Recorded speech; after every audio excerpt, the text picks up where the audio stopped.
Teka muna mga kapatid, magnilay muna tayo.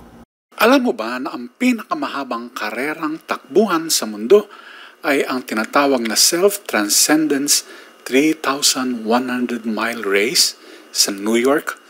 Umiikot ang mga kalahok sa parehong bloke, 5,649 laps sa loob ng halos 2 buwan. Hindi ito tungkol sa bilis, kung hindi tungkol sa tibay, focus at pagpupursige.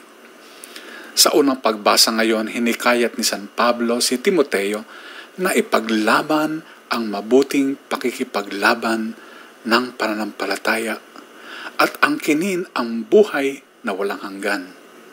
Sa Ebanghelyo, si Jesus ay naglakbay sa mga bayan kasama ang kanyang mga alagad at mga babaeng tapat na sumusuporta sa kanyang misyon. Ang pananampalataya ay hindi sinusukat sa biglaang sigla, kung hindi sa matatag na pagtitiis, lalo na kapag tila paulit-ulit at di napapansin ang ating landas. Tulad ng mga ultramarathoners, ang ating karera ay pagpupursige sa pananalangin, kabutihan at paglilingkod. Naway tumakbo tayo ng tapat, suportado ng pamayanang ibinigay ng Diyos hanggang sa gantimpala ni Kristo. Pagnilayan po natin ito. Amen.